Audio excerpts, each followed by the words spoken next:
ইংৰাজীত এফাকি কথা আছে, success is the best revenge, অৰ্থাৎ সফলতা হৈছে সৰ্বশ্ৰেষ্ঠ প্ৰতিশোধ। আপোনাক কোনোবাই অপমানিত কৰিলে তাক আপুনি অপমানিত কৰিবলৈ নাযাব, বৰং নিজৰ সফলতাৰে সেই অপমানৰ উচিত প্ৰত্যুত্তৰ দিবলৈ চেষ্টা কৰিব। কোনোবাই আমাক অপমান কৰিলে সচৰাচৰ আমাৰ খং উঠে। সেই খংটোক ইন্ধন হিচাপে ব্যৱহাৰ কৰি নিজৰ সফলতাৰ বাট মুকলি কৰা উচিত। অপমানৰ প্ৰত্যুত্তৰ অপমানেৰে নহয়, সফলতাৰে দিয়া উচিত। নিমখ বুলিলেই টাটা, গাড়ী বুলিলেই ইণ্ডিকা। নিমখৰ পৰা আদি কৰি সৰু বৰ সকলো গাড়ীলৈকে টাটাৰ আধিপত্য।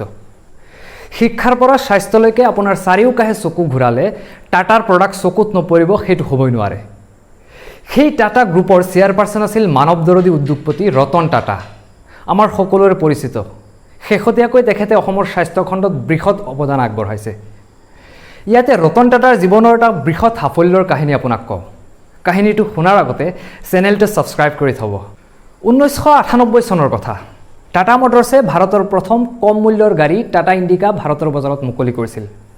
সেয়া ৰতন টাটাৰ এটা ড্ৰিম প্ৰজেক্ট আছিল যদিও কম বিক্ৰীৰ বাবে টাটা মটৰ্ছে ইয়াৰ আৰম্ভণিৰ এবছৰৰ ভিতৰতে ইয়াৰ নতুন গাড়ীৰ ব্যৱসায় অৰ্থাৎ প্ৰডাকশ্যনৰ শ্বেয়াৰ বিক্ৰী কৰাৰ সিদ্ধান্ত লয়।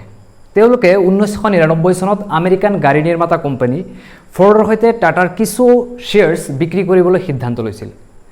বোৰ্ডৰ সিদ্ধান্ত মৰ্মে ৰতন টাটা আৰু তেওঁৰ দলটোৱে ফৰ্ড মটৰ্ছৰ অধ্যক্ষ বিল ফৰ্ডক লগ কৰিবলৈ আমেৰিকালৈ উৰা মাৰিছিল। নিৰ্ধাৰিত সময়ত টাটা আৰু ফৰ্ডৰ মাজত আলোচনা আৰম্ভ হয়। টাটাই বিল ফৰ্ডক জনালে যে টাটা কোম্পানীৰ নতুন গাড়ী টাটা ইণ্ডিকাৰ কিছু শ্বেয়াৰ তেওঁলোকে বিক্ৰী কৰাৰ সিদ্ধান্ত লৈছে। কথাখিনি শুনি বিল ফৰ্ডে টাটাক কৈছিল, যদি ব্যৱসায় কৰিবই নাজানে তেন্তে যাত্ৰীবাহী গাড়ী নিৰ্মাণৰ ব্যৱসায়ত প্ৰৱেশ কৰিব নালাগিছিল টাটাই। বিল ফৰ্ডে আৰু কৈছিল যে ফৰ্ডে টাটাৰ গাড়ী ক্ৰয় কৰি টাটাক দয়া কৰিব। বিল ফৰ্ডৰ এইখিনি কথাই টাটাক বাৰুকৈয়ে অপমানিত কৰিছিল।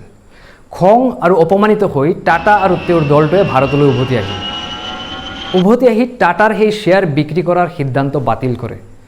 সেই অপমানৰ উচিত প্ৰত্যুত্তৰ দিবলৈ টাটাই দিনে নিশাই মনোযোগেৰে কাম কৰি গৈছিল।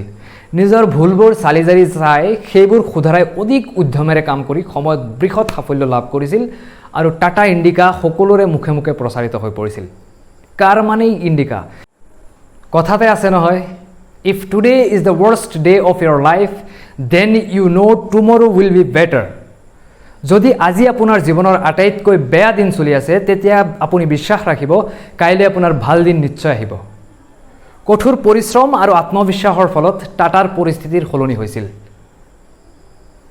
টাটা ইণ্ডিকাই বৃহৎ ছাকচেছ লাভ কৰিছিল। আনহাতে 2008 চনৰ আৰ্থিক মন্দাৱস্থাৰ পিছত ফৰ্ড কোম্পানী দেউলীয়া হোৱাৰ পথত আছিল। তেতিয়াই ৰতন টাটাক ফৰ্ডৰ দুটা আইকনিক ব্ৰেণ্ড জেগুৱাৰ আৰু লেণ্ড ৰ'ভাৰ ক্ৰয় কৰাৰ প্ৰস্তাৱ দিছিল বিল ফৰ্ডে। টাটা মটৰ্ছে একো নভবাকৈ ফৰ্ডৰ পৰা জেগুৱাৰ আৰু লেণ্ড ৰ'ভাৰ নামৰ দুটা বিলাহী গাড়ীৰ ব্ৰেণ্ড কিনি লয়।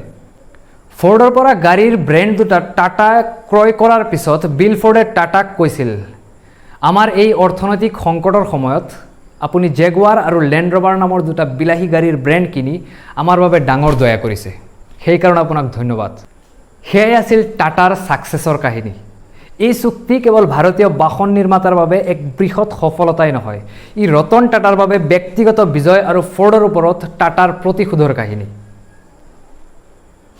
ঠিক তেনেদৰে আপোনাৰ ষ্ট্ৰাগলৰ দিনবোৰত বহুতে আপোনাক নানান ধৰণৰ কটু সমালোচনা কৰিব, ইনচাল্ট কৰিব, আপোনাক ডিমোটিভেট কৰিব। সেইবোৰ কথা শুনি আপুনি ডিমোটিভেট হ'লে নচলিব। ছাকচেছৰ যোগেদি ইনচাল্টৰ প্ৰত্যুত্তৰ আপুনি দিব লাগিব। প্ৰেৰণা দিবলৈ বা সঠিক পথ দেখুৱাবলৈ এইখন সমাজত মানুহৰ অভাৱ, কিন্তু আপোনাৰ কিঞ্চিত ভুলৰ বাবে জ্ঞান দিবলৈ মানুহৰ অভাৱ নাই। ভিডিঅ'টো ভাল পালে শ্বেয়াৰ কৰিব, চেনেলটো ছাবস্ক্ৰাইব অথবা ফ'ল' কৰি থ'ব। ভালে থাকিব, কুশলে থাকিব, সমাজখনৰ মংগল হ'ব।